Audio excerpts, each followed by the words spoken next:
মা বোনেদের বলে দিন, মা বোনেদের বলে দিন, নিজের ভোট নিজে দিন। আসন্ন লোকসভা নির্বাচনে মুখ্যমন্ত্রী মমতা বন্দ্যোপাধ্যায়ের স্নেহধন্য বর্ধমান দুর্গাপুর লোকসভা কেন্দ্রে তৃণমূল কংগ্রেসের মনোনীত প্রার্থী কীর্তি আজাদকে নিয়ে ভোট প্রচার করা হলো বর্ধমান 1 নম্বর ব্লকের কুরমুন গ্রামে। কুরমুন স্কুল মোড় থেকে একটি সুদীর্ঘ মিছিল করা হয়। এই মিছিল কুরমুন স্কুল মোড় থেকে শুরু হয়ে কুরমুন গ্রাম পরিক্রমণ করে কুরমুন দিঘির পারে শেষ হয়। এর পাশাপাশি কুরমুন গ্রামের শ্রী শ্রী বাবা ঈশানেশ্বর মন্দিরে পুজো দেন তিনি। এই মিছিলে মানুষের ভিড় ছিল চোখে পড়ার মতো।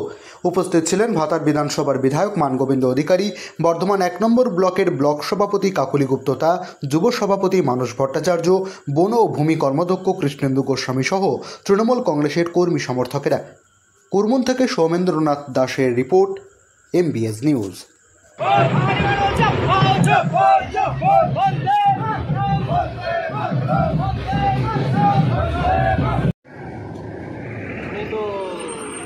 মানুষের আবেগ, ভালোবাসা এবং সমর্থনে দেশে প্রচার করলেন এবং স্কুল মোড়েতে উনি এসে প্রথম এলেন। তারপরে প্রচুর মানুষের সমাগমের মধ্য দিয়ে উনি বাবা ঈশানেশ্বরের মন্দিরে পুজো দিলেন। তারপরে কালীতলার মাঠে সন্ধ্যা নিবেদন করে উনি দিঘিপাড় বাজার পর্যন্ত প্রচার করেন।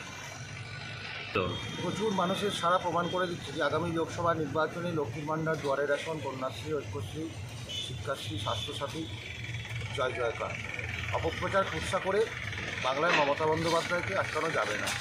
মমতা বন্দ্যোপাধ্যায়ের উন্নয়নে আজকে কুরমুন বাজারে সকল মানুষের সমর্থন, জনসমর্থন প্রমাণ করে দিচ্ছে সময়ের অপেক্ষা।